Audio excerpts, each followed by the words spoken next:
Hi, my name is Rutendo Nyamwada and welcome to another episode of In My 20s. In My 20s! That actually sounds like the beginning of a boxing match when they're announcing the two fighters. So I'd be like, hashtag left corner traditional, hashtag right corner digital. Kidding. So today on the show, sticking with Women's Month, we sit down with another phenomenal woman who was really shaking things up in the entertainment space. My name is Moyin Oloruntoba. I am a YouTuber. That's what most people know me for my YouTube channel called The A1. But the long and short of it is that I'm a content creator. And one of the finest content creators in South Africa, if I do say so myself. So today's conversation is filled with so many gem moments, and this is just one of them. The first thing about your 20s is establishing what is yours and what is your parents'. Yeah. So the stuff you believe in, do you believe them because you believe them, or do you believe them because that's what you grew up with? And finally, for those who are new to the podcast, In My 20s is split up into 3 sections. In the first section, we chat to Moyin a little bit about her career journey and how she got to where she is today. In the second section, we talk about today's topic, which is all about disrupting traditional broadcasting. And then in the third section, we really bring it home to what this podcast is really about, and that is talking about what it's like to be in your 20s. So Moy, tell us a bit about your career. What did you study and how did you even get to where you are? So I studied marketing. I've always been creative, but didn't necessarily see myself as a creative. Funny enough, I felt like creatives were those who were like very fashion-y in terms of like wearing clothes that nobody necessarily understands, or, you know, fine arts or something like that. So, but I've always loved performing arts. So I really, really wanted to study performing arts, but my Nigerian aunt was like, what? Huh? I don't know what that means. So I changed it to marketing because I felt like marketing had some kind of creative aspect to it. Side-eye sips tea, swivels chair. Can somebody please tell me why creatives and humanities students are always dubbed as the artsy people who dress so dramatically? We don't, okay? I honestly believe that there is a secret society in the commerce faculty of people who really wanted to be humanities students, but they didn't. So we followed our hearts and you followed the money. Okay. You essentially have all the qualities that would be incredible for a TV presenter. Yeah. Right? Yeah. So why not audition to go be a host on a TV show? Why start an entire new thing and essentially disrupt what is actually, broadcasting? Now that I think about it, I entered presenter search, the SABC 3 presenter search, in 2015. You know I'm going to find that footage though. No, I know it's terrible. I'm going to find that footage. It's so bad. Please don't do that. And yeah, I entered that year, and I think even when because I believed it with all my heart that, okay, cool, Home Affairs has lost my papers. That's in no fault to me. Like, I can't, there's literally nothing I can do. I think that's an entire, like, TV show by itself. Right? Home Affairs has lost my papers. And so I was just like, you know what? I'm just going to go for what I want in this time that I can't necessarily do anything. Yeah. So presenter search was one of those things. I didn't do well. I didn't know, it was weird. That's the thing about this whole thing. And a lot of people ask me why I don't dabble into traditional. I have tried, but every time I do, something weird happens. So with presenter search in 2015, went in, killed my lines, did everything great. The last audition, I wasn't even nervous because I knew the people in the room. Yeah. But for some reason, my mind went blank. Oh, wow. Completely blank. And I was just like, what's going on? Wow. I remember stepping out and everything just came back. Okay. And so I was like, and I was so mad. I was like, I don't understand why. How can that happen? Oh, wow. And you're so mad at yourself. And you think, like, was I so nervous that this and that? And then even now, presenter search happened again. I was like, I'm not going to enter. Everyone's like, no, you have a whole channel now. This year's one. This year's one. But you have a whole channel now. I have a whole channel now. Everyone was like, and you know, this whole thing, because still, essay is still not 100% in digital. As much as they might say, yes, digital is the future, they say it and don't act upon it.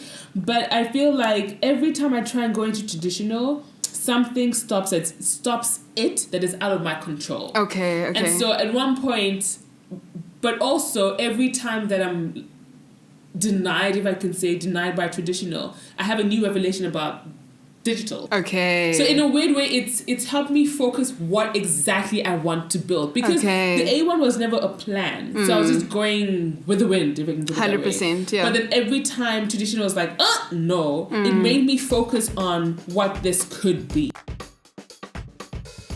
Essay is still not 100% in digital. As much as they might say yes, digital is the future, they sit and don't act upon it. So some of these shows internationally, YouTubers will start out and then a media company will come and say, hey, we want to support you, but they understand the dynamics. So here they'll probably want to buy out or own most of the authority, or what's the word, like the content, or just own the channel pretty much. But I don't see why I would give you ownership of my channel when you can't do it with the money, with the funds. So where are you going to take what I give you? And you also have to look at the vision, exactly the vision of the company, because if they do buy you out, well, now what happens is the content now becomes, they're like, actually we don't like that, we don't want you to say that, can you please interview our CEO on every single one of your episodes, because you must remember who owns you. Exactly. Problem. So for me, I don't mind a company, or actually I prefer an angel investor, just somebody I could learn from. I'm still young, I'm still like eager to learn how this whole broadcasting world works. That's why I'm also keen to still work in traditional, because there's still a lot I have to learn. Brands or companies or media houses really need to start thinking that way, because internationally brands are now willing to work with, not take over. 100%. Here brands still want to take over, like companies still want to buy you out. Like, no, wait. And that's so sad. Yeah, because we're trying to build the youth and the millennials. This is the next generation. So if we're not providing opportunities for people to step into creating a new business, creating a new hub, then you keep telling us that we can't do things, but you're not giving us the opportunity to do so. Exactly, and the support, and that's really, we can talk about private in a lot of ways, but government, that's where your money should be going to. Your money should be going to young businesses, young innovative ideas, and the support and the funding really needs to go. I mean, I'm Nigerian in South Africa, so I know a lot of funding I don't qualify for, just because I'm not originally from here. But I wish I saw it even with other YouTubers. Like, there's people with great ideas that would be building the next drama series, the next, really big things that would change the broadcasting world. And so people need to start jumping on that. But it's the broadcasting world, and so first of all, hashtag government come through on that funding. But also in the arts space, in the creative arts entertainment space, people don't understand that as a whole. They see entertainment as a leisure pastime, not as something that you can make a career out of. So getting people's mindsets around that is very tricky and very difficult, because why would they put funding to something that they don't understand? Accounting, they can understand. CEOing, they can understand. Lawyering, I know these aren't proper words, they can understand. Being a doctor, but being an entertainer, being a professional YouTuber, how do you even tell someone, what do you do for a living? I'm a professional YouTuber. I'm sorry, like, what? Well, that's why I feel like those who are decision makers in broadcasting, you need to have the foresight, you need to have the vision, you need to be the ones to be like, cool, where are we going? If internationally, like, broadcasters have their on-demand leg, where's yours? One of the things I find very interesting with South African TV right now, the season that it's in, they're syndicating everything. And it's so frustrating. Why do we need to copy and paste and then give the South African version of an American show or the South African version of a UK show? Why? People are very comfortable and lazy. I mean, comfortable is a nicer way of putting it, to be honest. But technically it's laziness. Because it literally requires no effort from you. Nothing. It's a copy and paste. It's like when you're in school and you had the past paper and you just study the past paper instead of just actually studying the book. It's literally the same thing, because you think that you're going to get the exact same question. It's the past paper. Right. You think you're going to get the exact same and the same audience, and the same everything. Exactly. No, it doesn't work. And so they're also surprised when it flops. Exactly. Because you're speaking to someone completely different. It's so frustrating, because I'm like, you can gain inspiration from a show that's overseas. No one's denying that. But don't copy paste, use the same name and be like, we're giving you the essay version. Yeah. Just Just create something new. Yep. There are so many creatives coming out of varsity who are out of varsity. We have people in Joburg. I mean, we're based in Cape Town, but even in Cape Town that I can name creatives in this vicinity, in our network, who have a fresh new idea, but don't have the funding for it. Exactly. They will create the biggest hit for you. Thank you. And they don't see that. They see it as a threat. And it's a sad thing because it's all in the mind. It's a mentality thing. And for example, like we were talking about The Bachelor coming to SA. The Bachelor SA is launching. See, I didn't name any names. I didn't name names. People know me by now. I say. Because the reality is that everybody's thinking it and no one says it and everyone dances around it and nothing gets done. That's true. For me, The Bachelor is here. Okay. And I said, I actually don't mind that it's come down. I think it could be hella fun. Bring a Xhosa guy, Zulu guy. I mean, the amount of drama, it's comedy gold. But the second you bring in and you bring the same exact formula, you are in trouble. You literally have an opportunity to use something as inspiration to develop something fantastic here. I mean, look, girls on Twitter, guys on Twitter are always talking about this one is with this one and this one. 100%. It's social media gold. 100%, yeah. But what do you do with it? If you copy and paste, that shows how lazy you are. It really does. So it's quite interesting. I'm putting them on blast, but I'm trying to talk to them. I am trying to talk to them currently, and I'm hoping. I mean, I even gave advice. I mean, take it or leave it. They're probably like, what does this girl know? But look, I was just like, firstly, maybe don't start with the white guy. The Bachelor internationally has been white. And then it was years later when they had the first black person, and we were like, yay! First black girl. People wonder why we get so excited when there's a first black something. And so you can't come to Africa, you can't come to South Africa, where it's predominantly black. Deep. Put it on Mnet that is predominantly watched by a white crowd. And you keep saying, we're trying to get the new black crowd in. Find a nice medium. And work on that. But we had to start being honest with these people and saying, look, you're giving us trash, so we're not going to watch it. We're not spending our money on it. And we're moving on to something else. And I think maybe once we start having honest conversations, it will work. So I'm very curious about The Bachelor SA. I really believe that it could be something amazing. It could be Twitter gold. It could be hit after hit on Mnet. Because that's another thing. Mzansi Magic came in and gave them a run for their money. Yeah. Why? Because it just told the stories that were already here. Yeah, like, that's true. True. It's not that far off. No. Look at what's happening in your family, in your background. It's a story. How many times? I mean, I've done this so many times. That how many times are you with friends or with your family even, and you're like, guys, where are the cameras? This is gold. I mean, look, for me, that's how I get my content. The Best and Worst is one of the most popular series on the A1. We were just sitting down and criticizing the fashion because, oh my gosh, South African fashion red carpets is just a mess. And so I was like, this actually needs to be said. And I brought 6 people in, 6 viewers of the A1. So now we get like emails, people asking to be on it. It's a lot of fun. And we just say, come and say what you really feel. And people love it because that's exactly what they say in their bedrooms. That's exactly what they say with their friends when they're having teas, when they're having coffees, when they're having, just girl time or whatever, sitting with their guy friends watching these things. We were just bringing what was already existing to the forefront. It's not that hard. I do believe that as viewers, we also have the power to say we choose not to watch. We do. Or we choose to shift. And that is why Netflix came and gave DSTV a run for their money. DSTV even wanted to take it to a legal court and try and stop Netflix. What are you doing? Like, that is not going to work. People have the right to watch what they want. We're suing you for taking our viewers. Okay. Like, people watch quality and don't think because we're in Africa that somehow we don't know what quality is. No, fam. We've been watching American series. I mean, that's the beautiful thing about the internet and the fact that everything is now global. The fact that, fine, if you're not giving us quality, we can get it somewhere else. It's really that simple. Can you touch on what your experience has been in your 20s as a whole?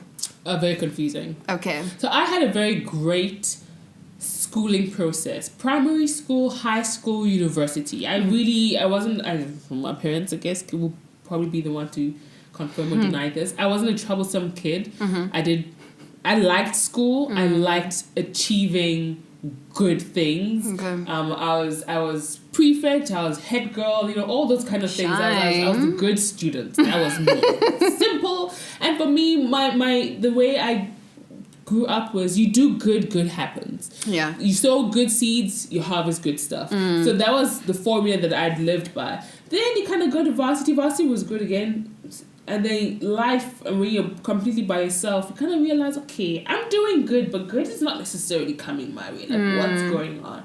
So 20s was really, one, I think the first thing about your 20s is establishing what is yours and what is your parents'. Yeah. So the stuff you believe in, do you believe them because you believe them, or do you believe them because that's what you grew up with? Wow. I think that's the first, for me, I feel like that's the first real thing of being in your 20s. And then navigating what life truly is versus life that's sheltered by your family, if you had a sheltered, a really sheltered upbringing. Because yes, there was somebody to save you if your mom or your dad or whoever was there to like pick up the pieces. Yeah. But now you are supposed to go. Your 20s is isn't an eagle that flies up and takes its birds and just its young ones and just drops them. Yes. Your 20s is the drop. Okay. That's your 20s. Your 20s is crap. I need to figure this out for myself now. I need to learn how to fly. I need to learn what route I'm flying. I need to learn what my skills are, what my techniques are. That's your 20s.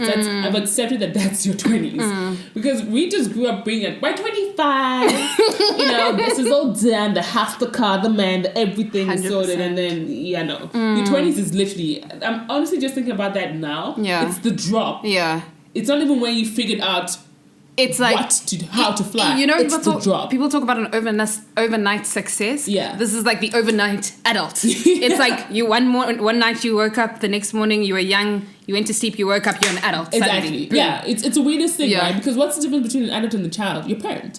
Ooh. So it's just them with or without you. So it's their covering or not. So once you leave the house, your house, you're an adult.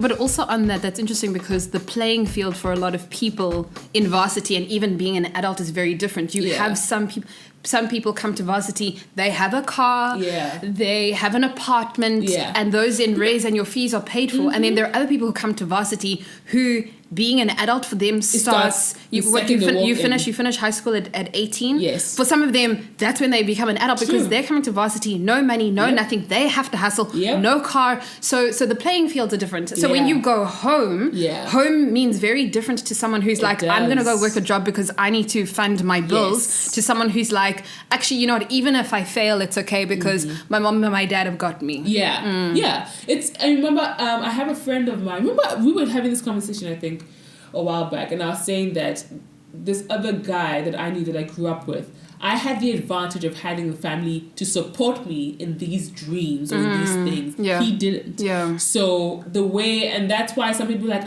but why doesn't he just go after what he wants? He's so good at it. Because he didn't learn how to take the risks. Yeah. Because he never had the backing or the support to tell him, say, it's okay. Like, we got you. He didn't have that backing. I think the thing is the older you get, especially as an adult, when you're a kid, everything is exciting. You can paint, you can color outside the lines. Everyone is like, yay! The older you get, you're trying different sports. They're like, yay! Things happen. Varsity comes. Also, there's a safety net because you're in varsity. You can intern, you can work for free, you can go everywhere you want to go. When you become an adult and you start working for a corporate, and you still want to color outside the lines, whose lines are you trying to color outside of? So this idea of creativity becomes shattered down because they're like, you can color. They're like, just as long as it's in our box. This is our vision. We see what you want to do, but this is our vision for you and the company, and we're not going to let you leave that. I think, remember, I said that the second YouTube channel I started was while I was working because it was a very admin-y, or it was SEO back-end kind of job. And so I was like, okay, I need to figure out how to use my creativity or just have something. And so I just did it after hours. It was really that simple. Okay. And I think it really, attitude is a lot of things. Perception is a really big thing. So if you see that as a disruptor or something that's hindering you from doing something great. It will. Yeah. But what I saw it as was that everything that I could possibly learn, because I knew I wanted to run my own business. So I would watch how my bosses did things, or what people said about them, or how they would handle situations. If an email came across me that I felt like, oh, I could use this one day, I kept it. Like, I was like, no shame. Like, there was a guy who was great with websites. I was like, great, he's gonna be the guy who does my websites. He still does. We have a great relationship now.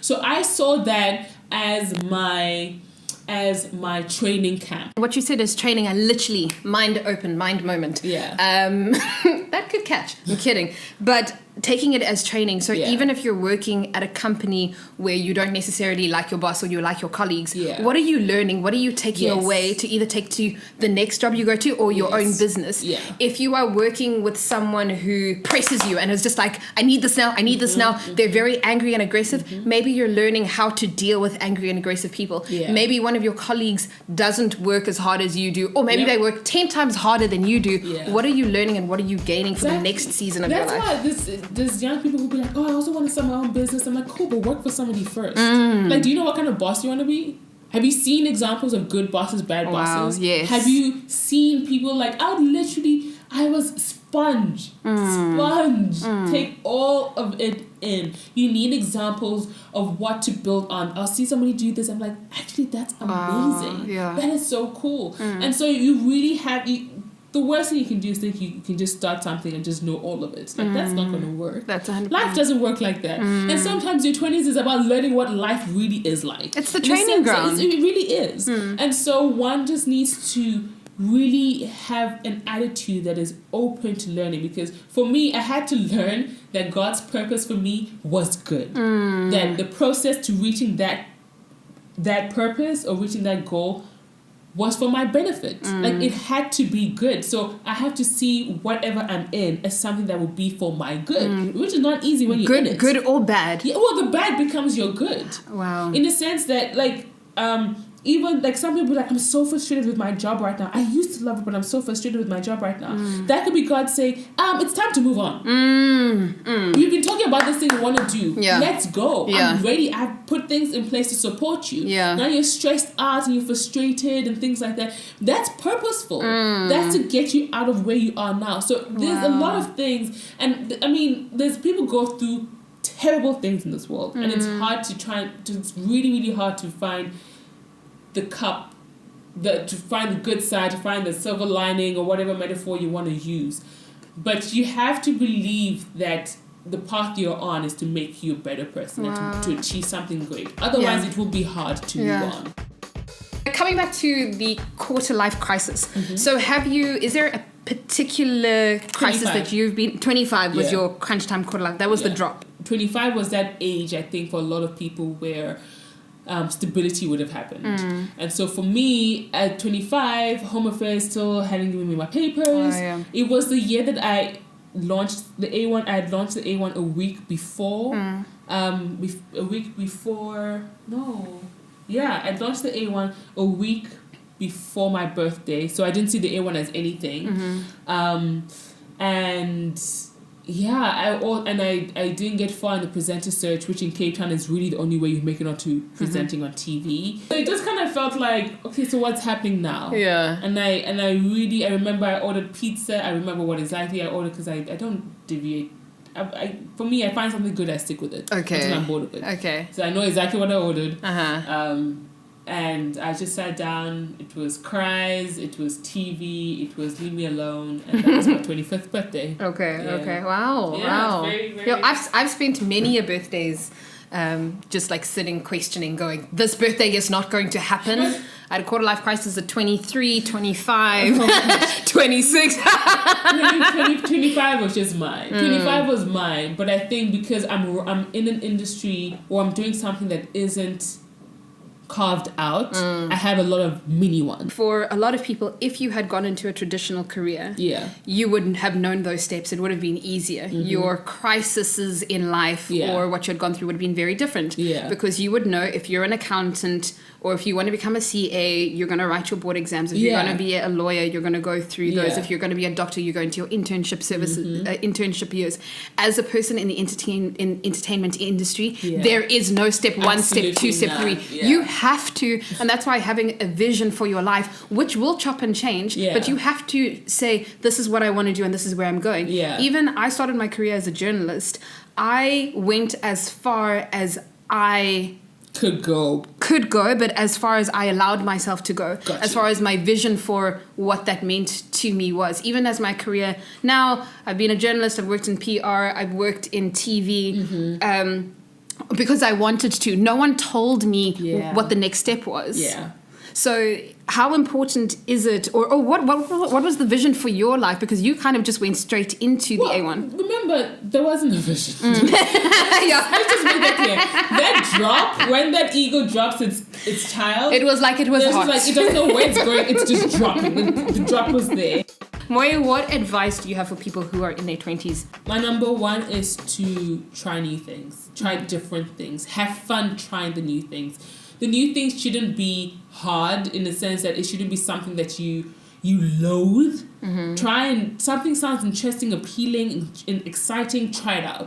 Because you really learn about yourself when you're trying something new, when you're not in your usual comfort zone. That's when you really, really learn about yourself. And then being open to learn and being open with not being okay at certain points. Like, that's fine. The fact that in this point, my ish is not together. That's fine. So I'll say try new things, be okay with not having everything be okay, and have a positive attitude as much as possible. Try and see the glass half full. Look for it, because sometimes it takes a longer amount of time to find it, but look for it and you should be okay. It is a drop. Everybody goes through it. Nobody's okay in their 20s.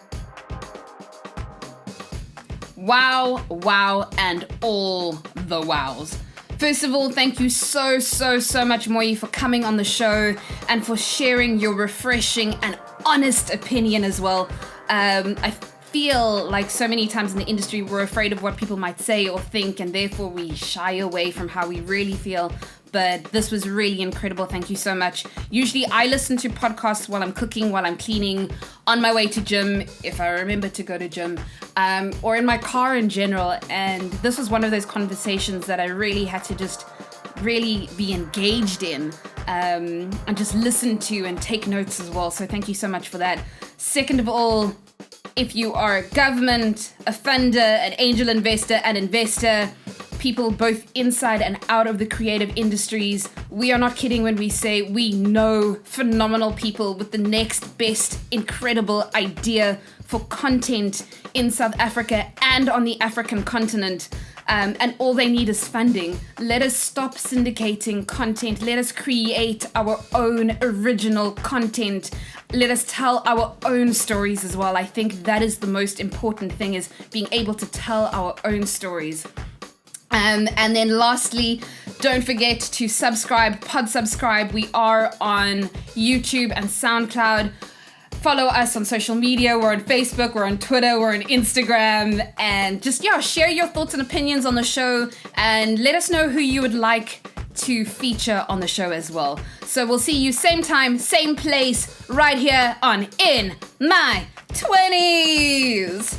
In my 20s. In my 20s. How old are you? I am in my 20s. Okay, bye.